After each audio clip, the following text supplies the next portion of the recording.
now being live streamed. Right. So, welcome everyone to the kickoff meeting of Housing Stat, our first public meeting. Which is exciting. Thought it would be good to try this in a hybrid environment, so that people who wanted to listen in online from the convenience of their office or in their bunny slippers at home could do so. So this is exciting. This is a long time coming, and I'm really excited. So I don't want to forget about folks that are listening via webinar. The Q&A should be open, so if you have any questions as we're going through, please feel free to utilize the Q&A, and we'll do our best to monitor those and try to answer any questions that folks have. So, there we go. Little delay. So what is Housing Stat? This is a module, if you will, of a larger initiative called Priority Stat.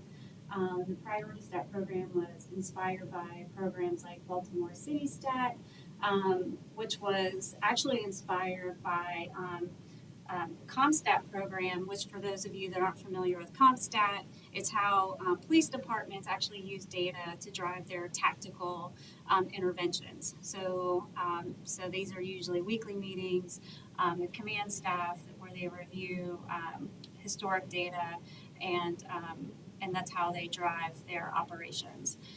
So the Baltimore City Stat was actually created under Governor O'Malley. Of course, then at the time, Mayor O'Malley, in 1999 in Baltimore. It's been replicated in a number of cities throughout the country. So what makes Priority Stat a little bit different, though, is historically these city stat programs were based on what was happening in a particular department. So they were department specific. So just kind of reinforcing that whole siloed approach to how local government tends to operate. So Priority Stat, as indicated in the name, is really built around the mayor's priorities. So what are the mayor's priorities? These are the current 2022 city priorities. The first one is around public safety. These are not in necessarily order of importance, but they are his priorities. So public safety in a way that respects and protects all citizens.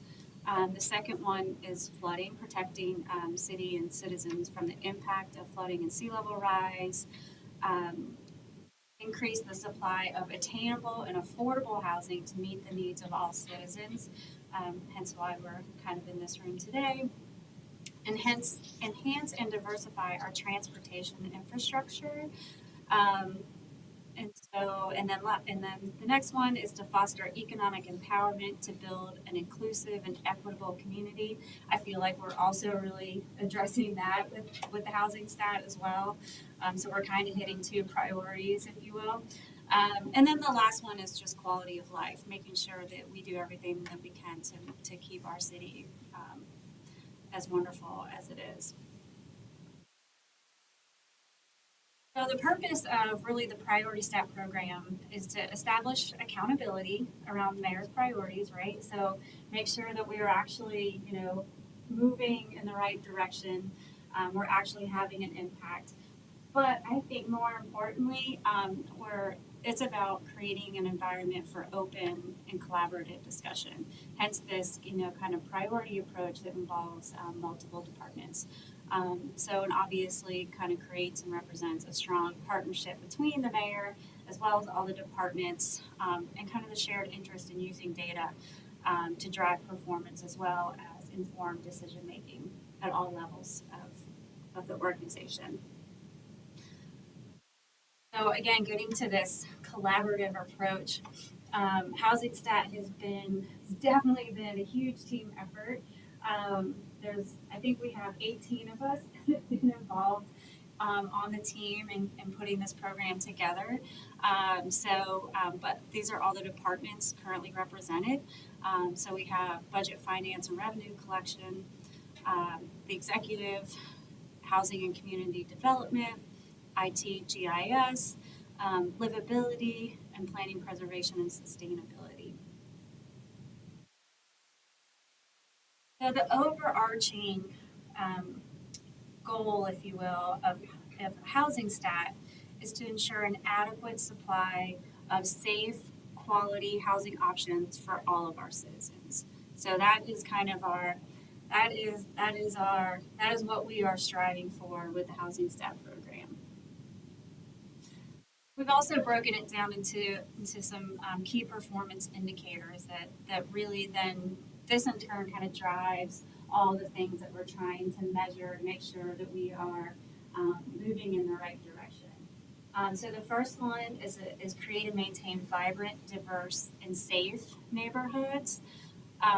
So this we're not going to hit all the measures today, right? We're just going to see a snapshot of a few of the measures that we're working on. But some of these, are looking at how do we reduce the time to resolve blight issues? How do we help citizens who need it make critical repairs to their home? Something that came up at City Council the other night. How do we intervene with vacant properties or demolition by neglect to make sure that we are returning those properties back to viable housing stock as quickly as possible? So those are just some of examples that I think fit into that first one that we'll look at later meetings of housing stat. The second one is increasing the supply of low income, affordable, and workforce housing. We know we need more housing, right? We knew it before, and then the city plan, comprehensive plan, really kind of shined a big light on how much we actually needed. And so that's our second piece. And then thirdly, decrease the number of individuals experiencing homelessness. So I think sometime in one of our winter meetings, we'll actually have a whole meeting really around that third KPI. And then the last one is improve the regulatory environment to reduce barriers to housing production. So how do we take a look inwardly and make sure that we're not creating a barrier to housing production? So what can we do on our end to make sure that we're getting those projects through as quickly as possible? So this program, Priority Stat, Housing Stat, is also about transparency, making sure that we are not only taking the opportunity to talk about the things that we're measuring and celebrate the progress that we're making, but also making sure that we're sharing that information regularly with the public as well. So people can visit innovate.charleston-sc.gov, and then under Priority Stat and Housing Stat, all those KPIs are listed, as well as all the things that we are working to measure, as well as some graphs and charts for those things that we already have some data on. The one thing I think as we kick off, it's kind of important to realize that this is going to be kind of an evolution. It's a journey, right? So we're not going to have all the answers and all the measures like right out of the gate, right? There's some things that we aspire to understand, but we don't have data to actually help us understand it yet. So, but things we already have data on. So we're in various levels of our program depending on kind of the data that's available. But when we think about performance management, we're talking about tracking metrics, identifying trends. It might lead to discussion about business processes, right? Like how do we do better? And we're looking at like what happened, right? Like what happened? But as we can kind of move into more performance analytics, which I think is kind of a great goal for us to be shooting for. So then we're talking about developing some real insights, right? So where we can actually create recommendations for change, right? We're not just trying to understand what happened, but we're trying to understand why something happened. And so once we start to understand why something's happening, then we can start to think about, kind of what's going to happen in the future and try to be predictive with things. So As you'll see, we're in various stages with some of our metrics, and I'm going to kind of highlight that a little bit as well. But I do want to talk about a little bit of housing stat in action already. This team has been meeting for quite a while. The pandemic didn't really help, obviously, but we had a lot of productive virtual meetings to really talk through creating those high level KPIs, but also to really talk through all the measures that we thought were worth tracking. But some good things have really come out of that so far. We have the affordable housing dashboard. I'll show a screenshot of that here in just a minute. So that got launched, I believe, in February. So thanks to, that was an incredible collaboration really between the housing team and GIS to get that launched. So a lot of good information there about what's in the pipeline and what already exists as far as affordable housing. And then affordable housing fast tracking. So here's just a quick screenshot of the affordable housing dashboard. You can see it's got a nice, lovely map in the middle, so we can see kind of what's happening on the affordable housing landscape in the city on there. And then the fast tracking. So this is relatively new, even newer than the dashboard. But we started to track affordable housing projects in our permitting system to try to understand how quickly they're moving through the system compared to regular projects. But we've also, within the organization, identified ways to prioritize affordable housing. So obviously we're by this dashboard, affordable units are making it through just a hair faster. But we expect to see that really kind of improve as we get more projects in the pipeline. And I should say also, TRC in general, our technical review committee, the times to review projects and the number of submittals has actually gone down significantly over the past few years because of some performance management work that we've done with the TRC team as well. So hopefully both of those things will go down, but we'll continue to see the affordable housing go down because as we all know right now in this environment, time is really important to keep costs down. So we want to do our part there.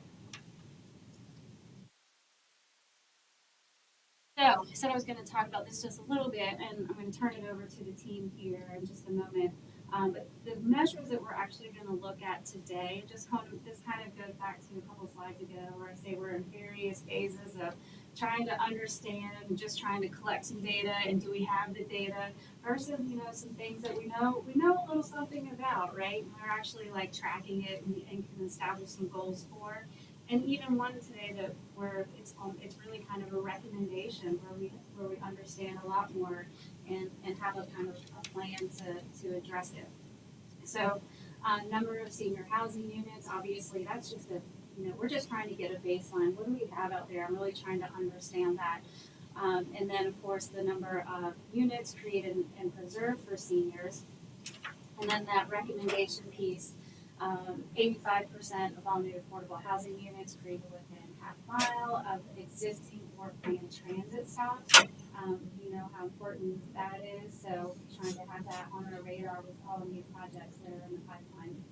And then another, kind of tracking piece that's just important for us to know as a baseline, median cost of rent related to AMI, and another baseline, dollars that are made available to service providers.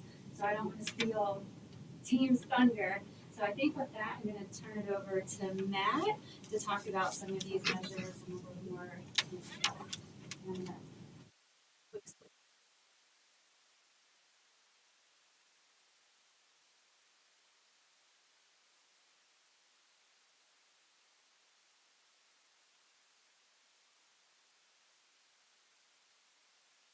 Sandy. Yeah, it's me. Somebody.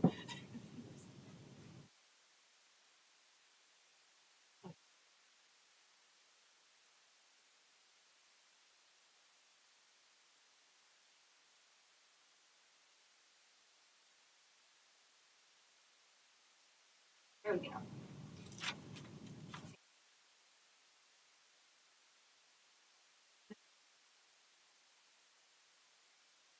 Well, thank you, everyone. So the first metric that we are going to be looking at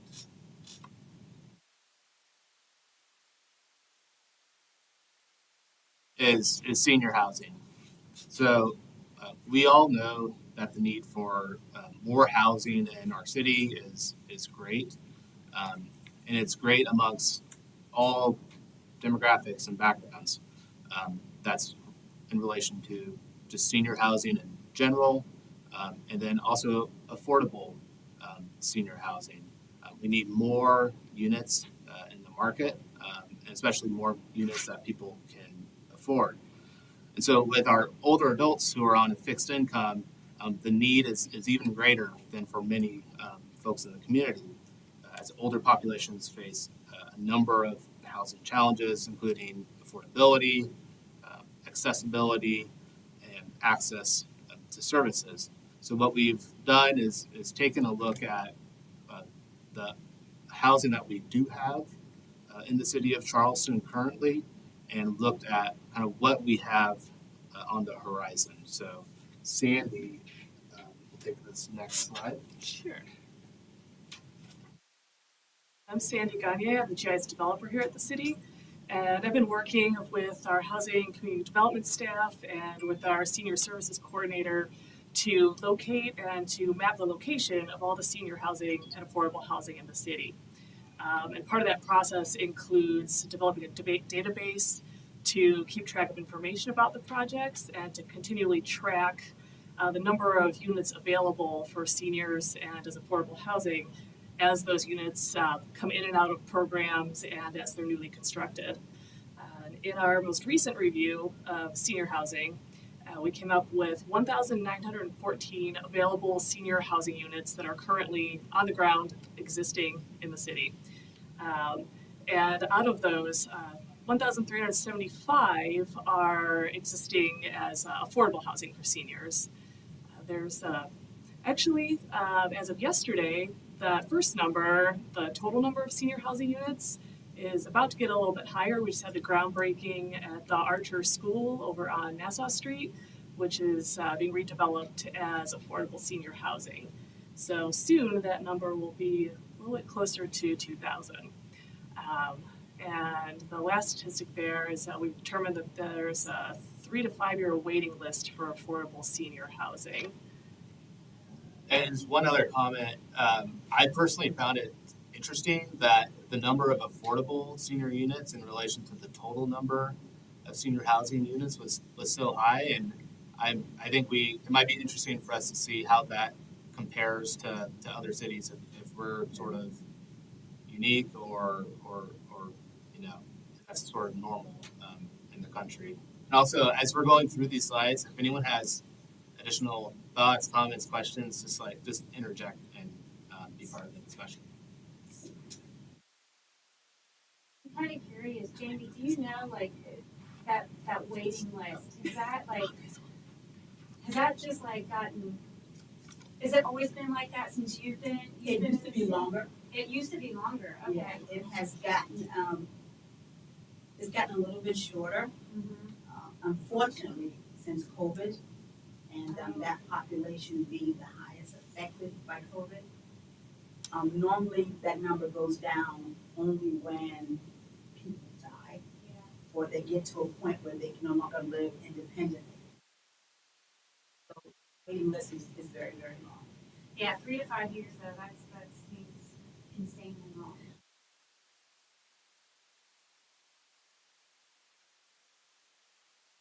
Okay, so what you see here is sort of a streamlined, cleaned up version of our much larger database that we have tracking the affordable units that are available for seniors. And what this database, or this little snapshot of the database doesn't quite show, is that we also have these as mapped locations that we could bring into mapping software and to do analysis about demographics, distance to transit, and a number of other different types of spatial analysis to get more information about what's going on near our affordable housing. And Matt and I will show you a little bit more of that here in just a little bit.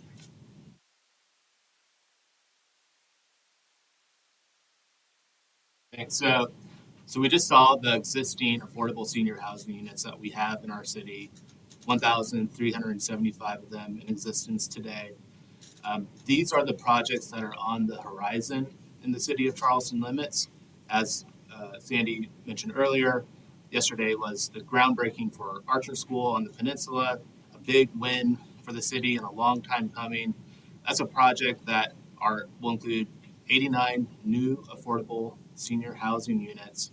And the city has made a big investment in making that project possible, putting $4.5 million to support the acquisition and construction of the Archer School apartments, which are being developed by a local affordable housing developer, the Humanities Foundation.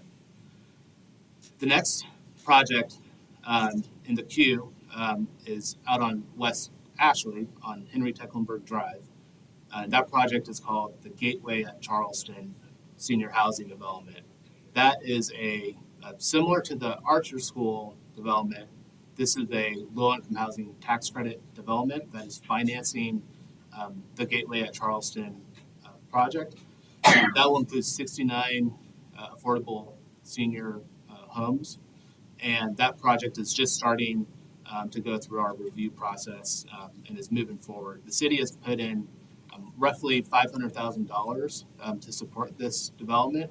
The little bit of difference between the Gateway development and Archer School is the type of tax credits are being used. This is a major distinction in terms of how affordable housing developments are created. I won't get into all the details, but there are 4% credits and there are 9% credits. The 9% credits are more valuable. So the Gateway development received 9% credits, which means that the amount of support that is required to fill the financing gap by a local jurisdiction is typically going to be smaller, whereas the Archer School received 4% credits. The next development we recently had an announcement on was North Central Apartments, preserving 36 affordable senior homes. That's also on the peninsula, and this Charleston Redevelopment Corporation is leading the charge there to preserve that property.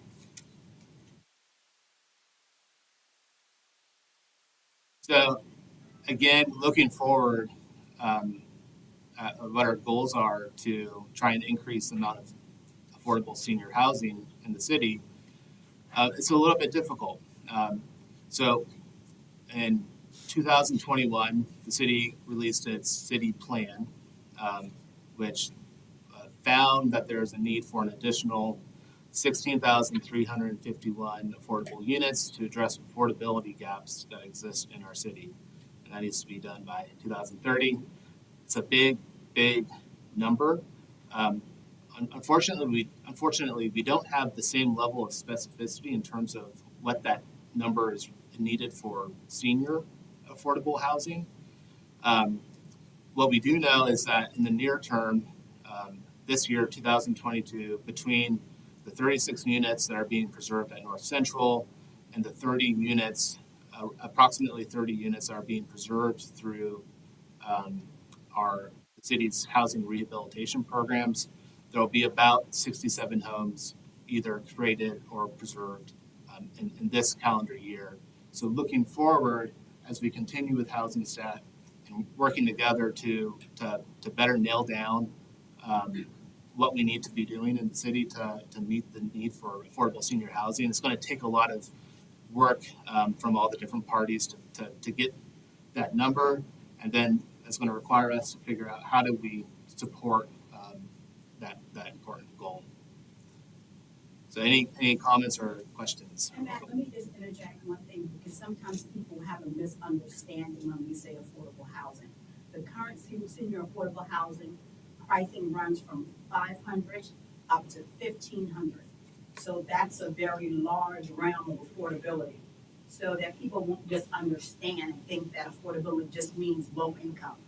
There is a very wide range of affordability within that number of senior housing. Right. Fine. Hi. Hey. Sorry, I'm running a few minutes late today, but glad to be with y'all.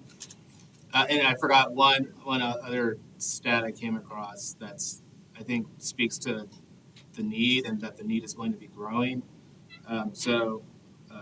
Study found that our senior population growth over the next 2 decades, not just in the city but around the country, is expected for individuals that are 65 and older for the next 2 decades. It's going to go from 48 million to 79 million people, and the population over 80 is expected to double over that period of time. So I think we can kind of guess where the need for affordable housing is going to be going. The senior population is the fastest growing population.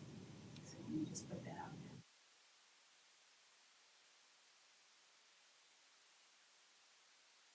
I wanted to just comment, and maybe we could look at this analytically as well, the number of senior residents that live in units provided by our housing authority.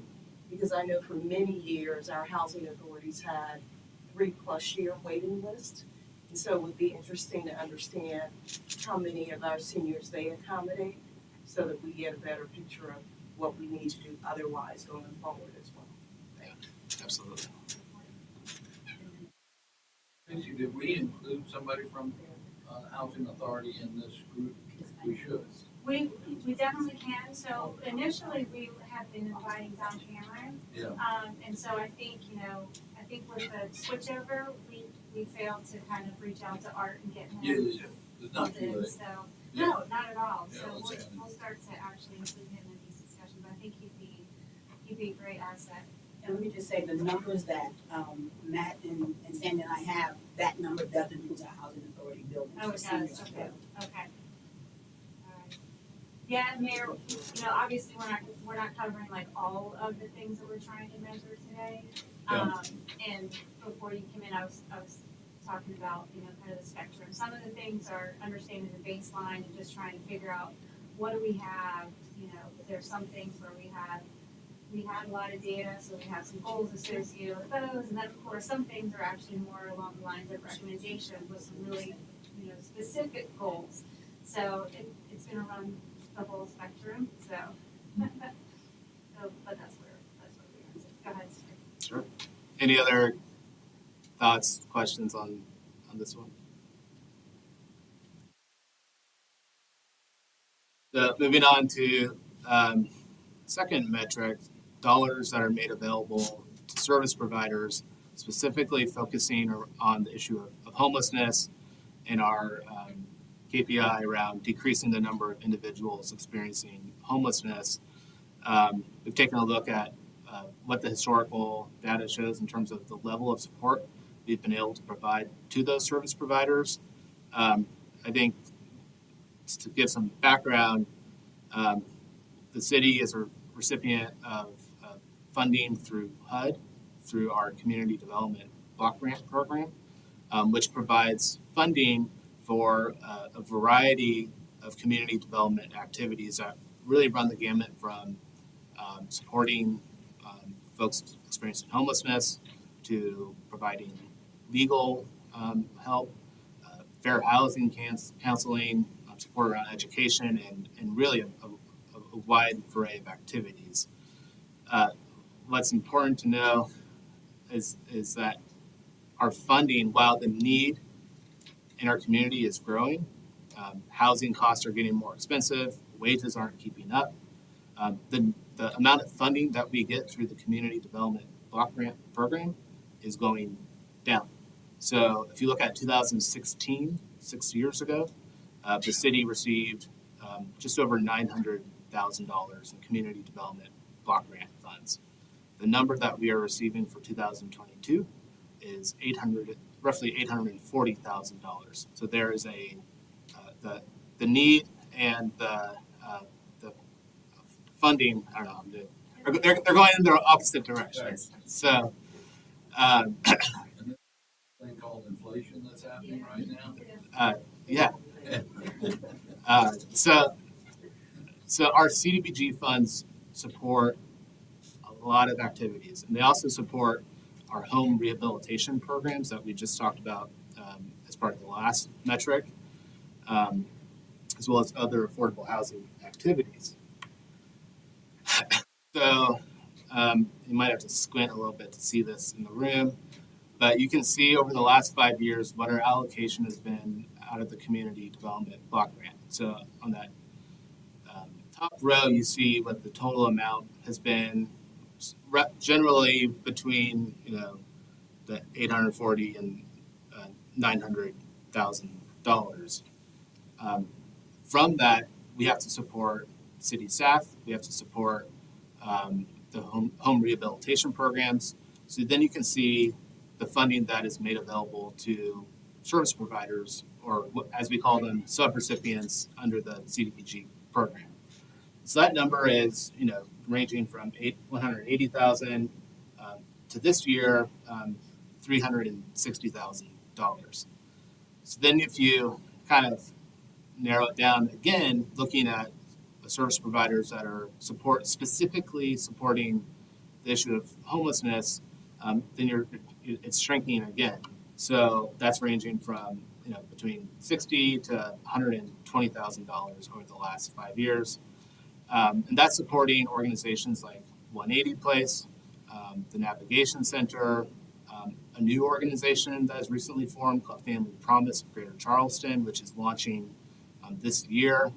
And those funds are supporting the prevention of homelessness, and also those that might be in shelter and trying to get out and move on with their lives. So again, housing in Charleston is growing more unaffordable. There's a growing need for these services around prevention and stabilization. Then the dollars that we're receiving are going down, not going up. And I'll also add that this is specific. What we've captured here is specific to the CDBG program, but the city is also providing internal support around the issue of homelessness, funding. I think we're up to 4 staff people that are specifically dedicated to this issue, launching the Hope Center, which is a homelessness resource center, serving as a convener and collaborator with all the service providers in the region to try and kind of prevent silos from occurring and to really amplify our combined efforts. So there's a lot of work that is being done that's outside of just the service providers. But I think what we see on the ground is we need to do more because the need is growing. So I'll stop there, and if anyone wants to jump in with thoughts or questions. Yeah, so this is one of our to me this is a great baseline. We need to understand kind of the landscape, but then I think we talked about in our team how do we take this to the next level, right? And kind of understand the impact that the dollars that are being spent are having desired effect, right? So how do we know that they're working? So I think that's the next iteration of this. Yeah, we have kind of a baseline, know what we're dealing with, how do we make sure those dollars are being spent as well as they can be. And that is another metric that we have that's looking specifically at, all right, what are those dollars going towards? How many people are we serving?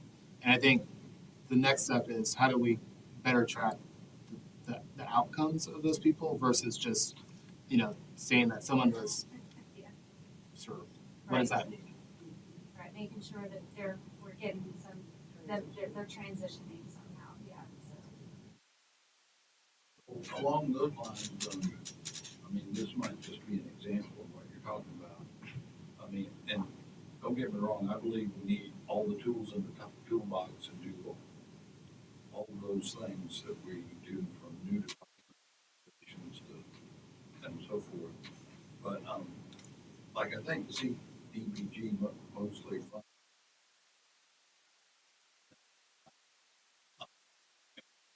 not money, we're not getting as much money. How much, I'm not gonna really answer, but I've just posed a question, like, how much bang for the buck do we get out of helping people with renovations? How many units are we preserving by doing that? And if it's really a strong result, so to speak, maybe we ought to be looking for money from somewhere else other than CPG for that program. But I don't know, maybe the dollars are better spent investing in things like what we did yesterday with the Humanity Foundation for the number of units that are created by the end of the day or whatever. That's the kind of thing we're talking about, right? Yeah, and that's one of the things that we're actually measuring is looking at, how many people are we serving through repair, roof repairs and things like that. Yeah. And, I think, I'm trying to remember that you probably know the numbers off the top of your head. Like, we're helping people, of course, and you know that there's barriers to those programs too, right? Right. But what's the, but there was like the number of applications was huge compared to the number of people we were able to actually provide. Absolutely. Yeah. Mm-hmm. So on average, under your roof replacement program in your higher years, you did about 30 households a year. We've seen from 20 up. With COVID happening, it went down just slightly, but not very far. Right. And so when you look at a household, you're talking from 1+ number of persons served. And under our substantial rehab program, probably a little bit less, probably 3 to 5 on average, maybe 3, Yeah. simply because those cost more. And as Matt indicated in a prior slide, we're seeing a diminished amount of funding Right. and a larger amount of need. Yeah. And so we are choosing to some degree who we can help, because in many cases, if we can't make the house whole, we will not touch it. Right. Because the need is so great Right. under the rehab programs. And so I would also mention that when we invest federal funds, there is a very fun part related to an environmental review that can be somewhat long. We have requested, I think, for this year, a tiered review process that helps us expedite that just slightly, so that should help us. But there is that very great need. Now houses that require rehab coming in excess of $600,000 for repair. And we literally say, this is what we can do in relation to code, and they literally have to just figure out the rest. And we can give recommendations certainly, but we can't always repair it in its entirety. So I think that money is well spent, well invested, because there are times when a client can also invest. But I believe that it's well spent, and we should continue to do that, continue to find other funding. Federal Home Loan Bank is one that we've looked at. Some of our local financial institutions also have what they call CRA funding that they've been able to give us in the past for that. And so looking to some of our nonprofit partners as well to help with funding sources for the preservation of housing, really key. And Gianna, do you want to maybe speak to the program income piece of this too? So the number actually is greater because we're providing loans to households where the funding is circulating back as program income that we're able to then put back out to maybe serve another household. So, and I think the other interesting thing that's happening, as we all know, is with construction costs increasing. The price of a roof to just do a roof replacement is probably doubled. So there are a lot of challenges in figuring out how do you get the biggest bang for your buck while supporting people, and also this gets back to gentrification and displacement, and being able to ensure that you have a really thriving community that is diverse and that they grew up in. And that program, especially for the demographic people that I serve, is major because it allows them to safely age in place also. Right. Because oftentimes it's repairs that they can normally on their own could not be able to afford. Right. So I know we've talked about this before, but I'm gonna bring it up again, particularly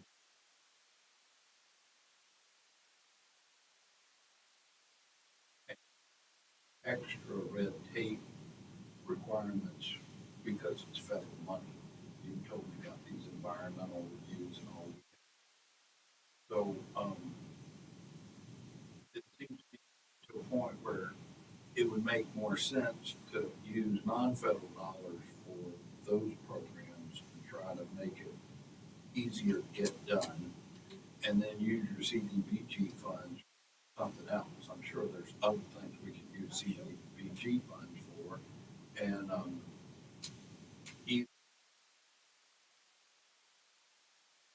way we're doing it now, or maybe I was interested to hear that Habitat, I don't know if it's the Charleston branch or the Sea Island branch, they're having trouble finding properties to build houses, so some of them are getting more into renovation.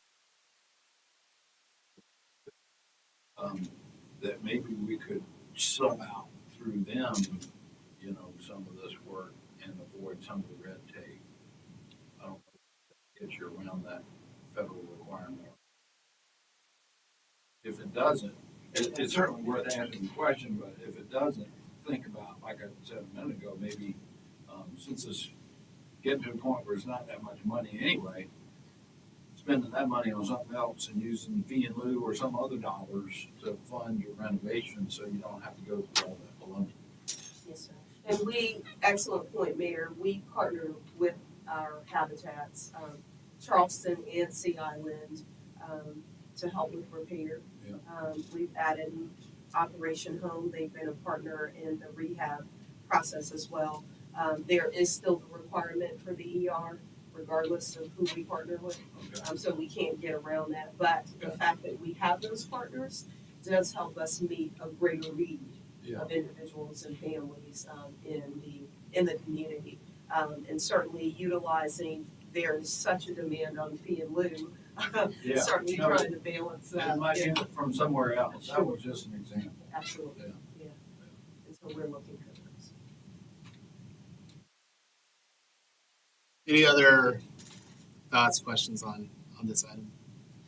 Now, I just wanted to comment though, so that the community knows, and I know that we know this, but addressing the issue of homelessness is difficult. We are gangbusters, we want to make it happen, and we approach them, and I wanted to say something, but I'll leave that comment for when we're by ourselves. They don't always want the help. Yeah. We deal with, in particular, what we call our chronic homeless individuals who like the idea of being free, if you will, in the state of mind that they're in. And so that is a program that requires consistent and constant follow-up and feedback.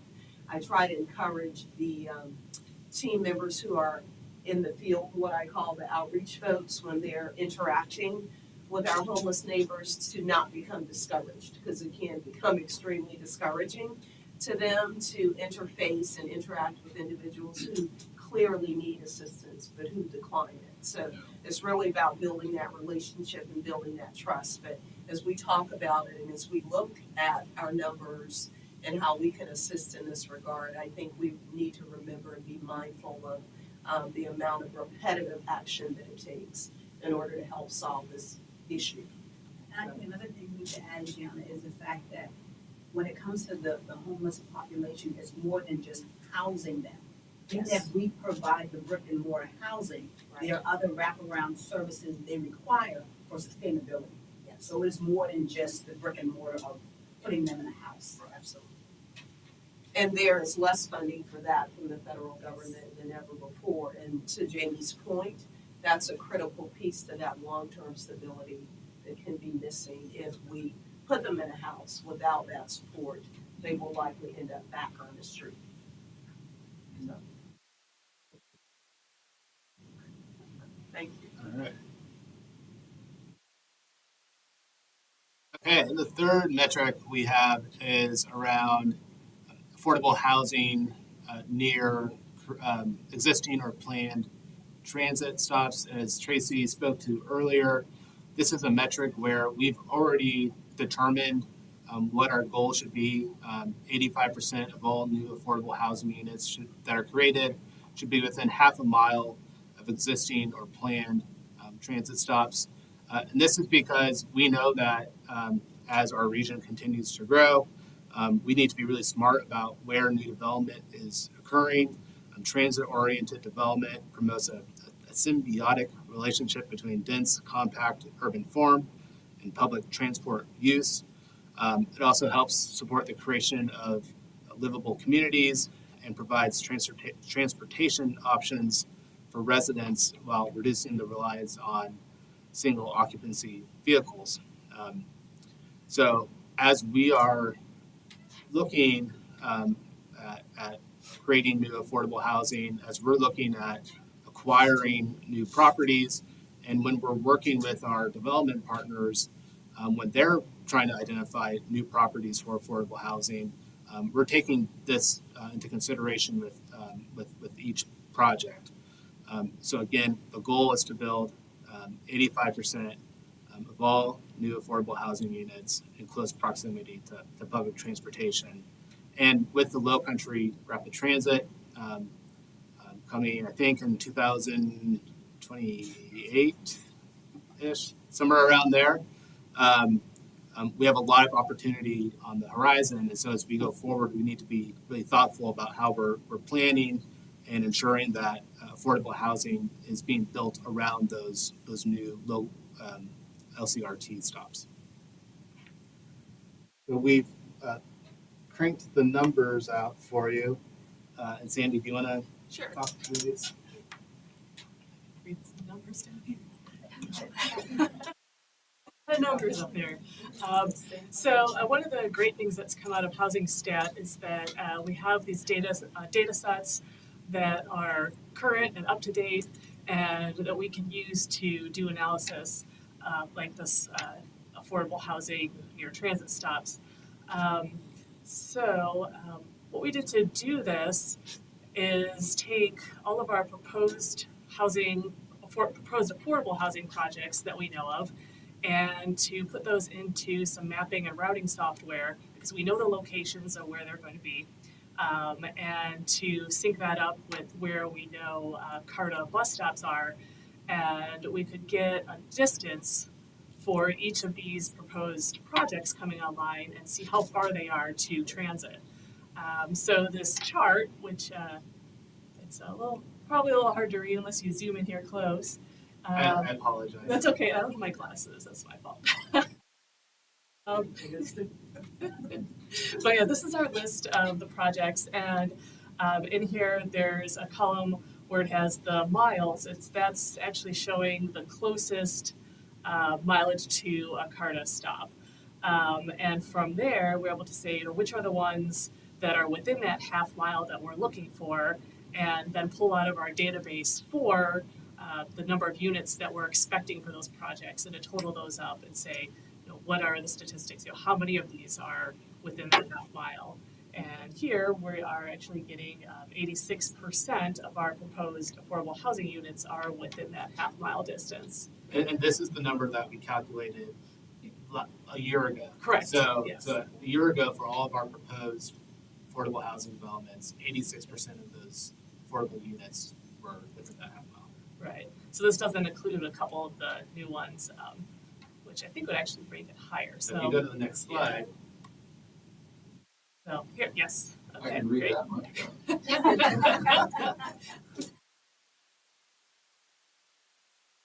So, but you could read the big number, the important one, the 90%.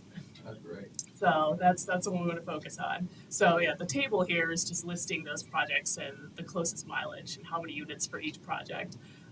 So like Matt said, 2022 with our updated list, we're actually at 90% within that half mile, which is great. So this one here.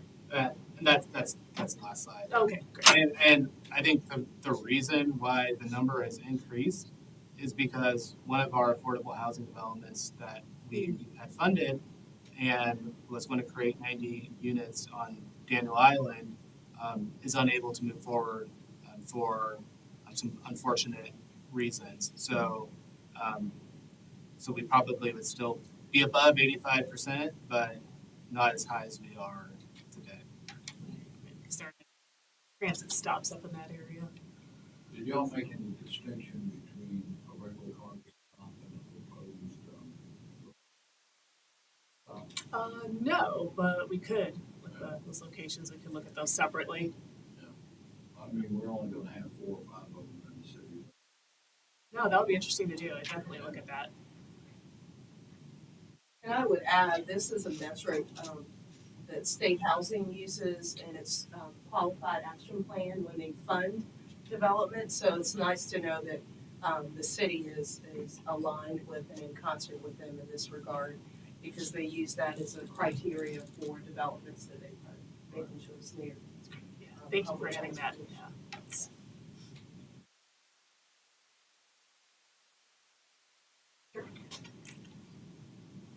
That's all you guys have? That's all. Yes.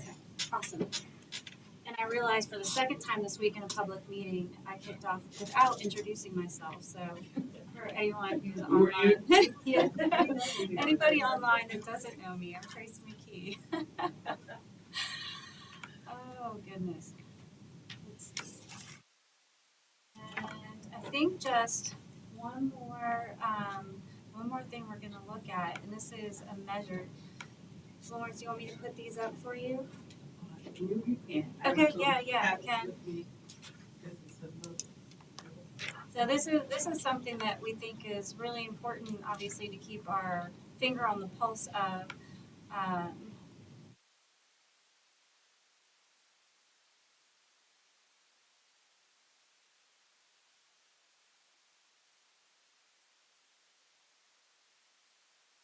So the median cost of rent related to AMI.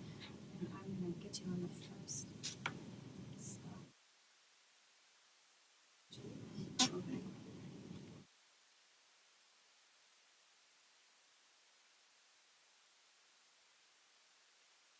Good morning, I'm Florence Peters with the Department of Housing and Community Development. Good job introducing yourself. Before I talk about the rents and the incomes, I just wanted to make a few comments. Now, the city does not own and manage rental properties. But we do facilitate the production of rental housing. We do that through financing partners. Either we donate land and money or both. And we're just one part of the overall partners to get rental housing to the table. And we also do that through zoning incentives, where we get workforce housing. So we have a couple of workforce housing along Midtown, Crown at Live Oak Square, and 1000 West Apartments. Those were done with our zoning incentives. Part of it was a PUD and one was a MU2 zoning. We also have partners like the Housing Authority, where we have Grace Homes, Williams Terrace, and then another partner is Humanities, which yesterday we attended their newest housing that's going to come online, which is the Archer Schools. But they have several. We have 2 on Daniel Island. We have several in West Ashley. And our newest partner is the Charleston Redevelopment Corporation. They recently bought Sea Island apartments and North Central apartments with the idea to keep them affordable for a very long period of time. South Carolina as a state does not have any rent control laws, and I think it's important for the public to know that, especially our seniors, because with rents going up, every time we get a rent increase, we get a deluge of calls wanting to know what the city is doing and how we can raise, why are we raising their rents, and they don't understand. So I just want to put it out there that there's no rent control in South Carolina, so the city has no authority to fix rents. So in 2021, the area median income was $82,100. The area median income is a benchmark, I would say, that's published by HUD every year. It doesn't mean that everyone in Charleston County, Berkeley County, or Dorchester County is making 82,000. It's just the benchmark that says on average, this is what the area median income is.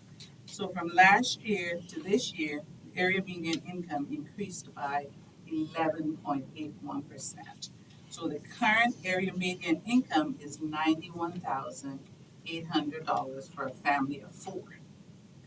Now, how does that affect rents? Well, HUD also publishes rents which says those incomes or anyone else should not be paying more than 30% of their income in rent. So if you're at the 30% level, we have one making $19,300, your rent should not be more than $483. In reality, you're not even on the chart for rent. The housing authority would be the one housing you free or whatever vouchers they get from HUD. If you are at the 50% level, making $32,150 as a single person, your rent should be $804. If you're part of a low-income housing tax credit program or you're part of the housing authority, yes, your rent will come in for a one bedroom at $861. It still exceeds the 30%. But the housing authority also gives you credit for utilities. And HUD also publishes what those utility rates would be. So your rent would come in at that affordable level. However, if you're not eligible to be part, if you're not 50, if you're not 65 or 30, and you're not part of a low-income housing tax credit, or you're not renting from the housing authority, your rent for a one bedroom would be $1,286. Most people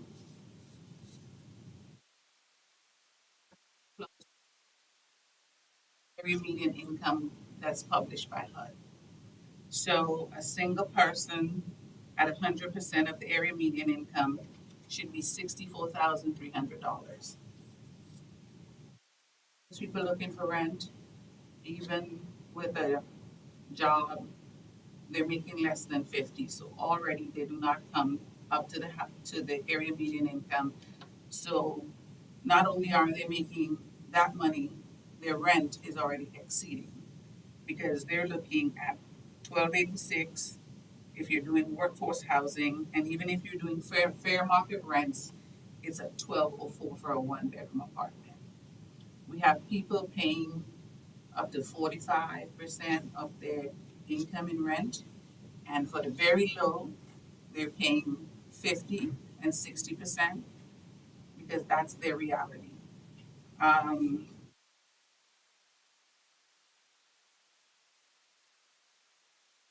Even though the area median income keeps going up and we're happy, it affects a lot of things in the city. Actual wages aren't moving, and not just in the city, just overall. We have a lot of service industry businesses. They don't pay very well. So people are always, the average person is always at risk for becoming homeless. Fortunately, in the city, we have city employees who are living in their cars. Try to place them. Sometimes we're successful. The reality is, I may place somebody this year.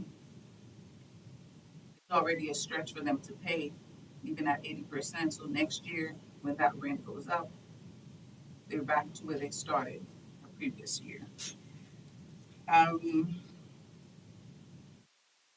The reality is affordable housing, it's workforce housing. It's not to the people that we're trying to serve. It's a huge challenge. also do not have emergency housing when they fall through the cracks. What the city can do, what housing can do is an ongoing conversation. We have a lot of challenges.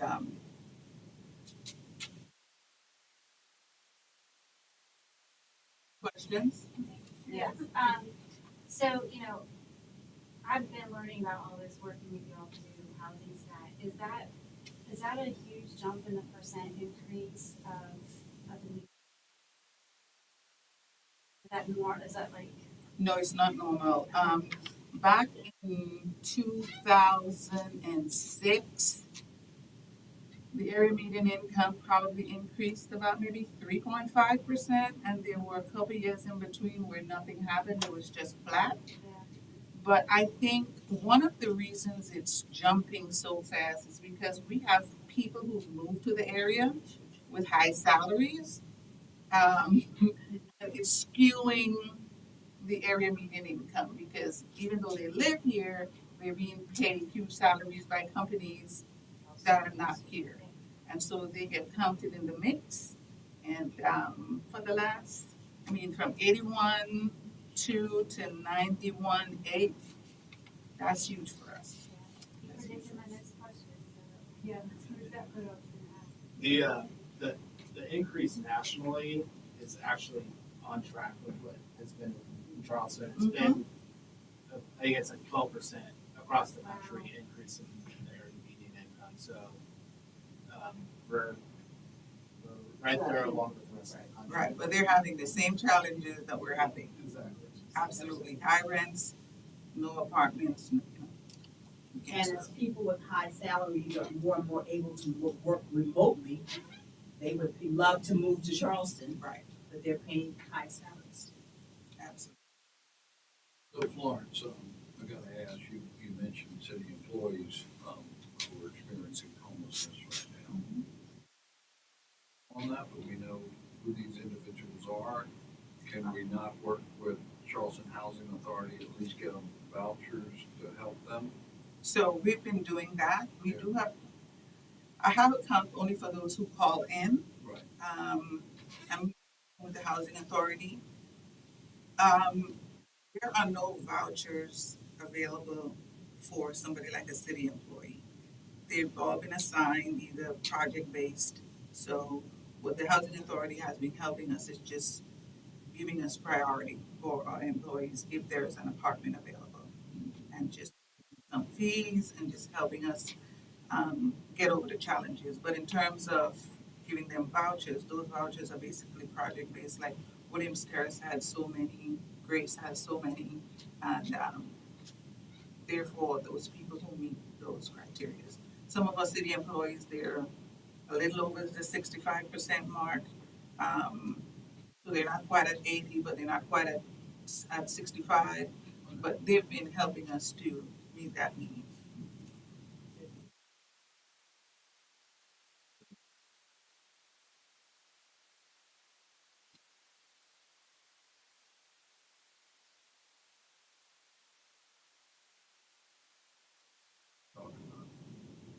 At least a dozen right now.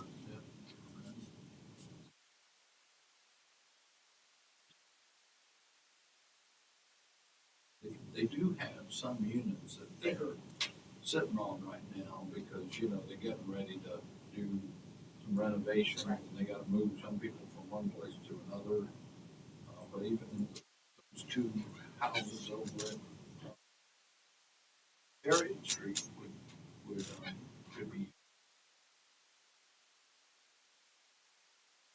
And I would say this tracks with what the comp plan said about, 42% of the folks in our area being cost burden or house burden. So they're paying more than 30% of their income in housing costs. Right. So not a surprise to us if we looked at that. It's just how we address it. And I would just say the city's been doing that through encouraging the developments with nonprofits like Humanities and the 529 or 30 units that we're bringing on. Most of those are 60% and below because not the con plan, but the comprehensive plan also evidence that the greater need was at the 60% and below AMI. So we're working toward that. But based on all of the conversations earlier, the need is so great that we're doing the best that we can, but there is more to be done. And the Pastors Organization has helped us. We recently placed one of our employees in one of their facilities. So we're working with all our nonprofits just to ask, but can we get first priority to employees? Thank you.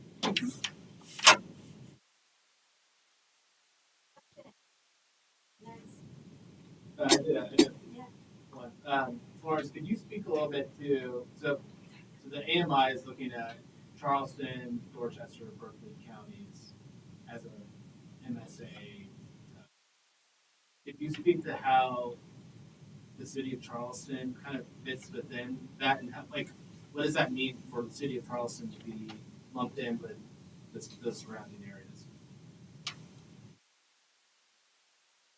In terms of In terms of, what people are making here and how that reflects in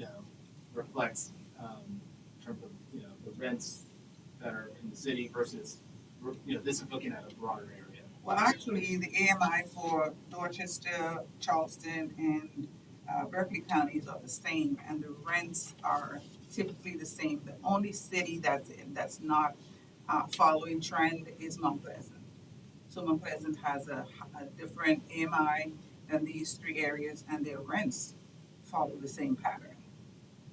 So basically, in Dorchester County, there's not a lot of affordable housing there, and to acknowledge that they need affordable housing. So it's been slow to come, but the rents, because the rents in the city are expensive and people move further north, what's happening is the rents that used to be, affordable are now expensive. Like in North Charleston, the rents match the city of Charleston. So the only city with something higher than the city of Charleston is Mount Pleasant. Mount Pleasant also pays, a bit high salaries, but their rents are just as high. And they don't have many affordable housing. Most of their stock is market rate. The city of Charleston is the only city that consistently has affordable housing that you can say this was produced for this target audience. Say that again, please.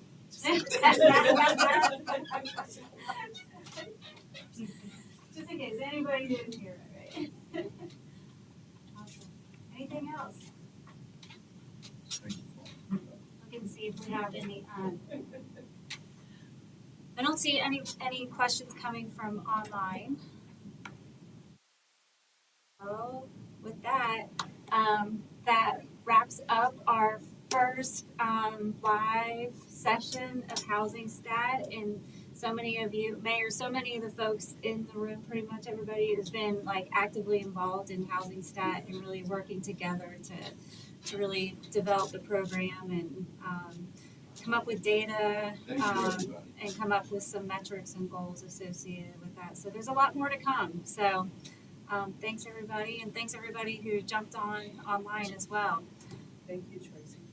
Are you all finding the process helpful so far? Yes. To be doing?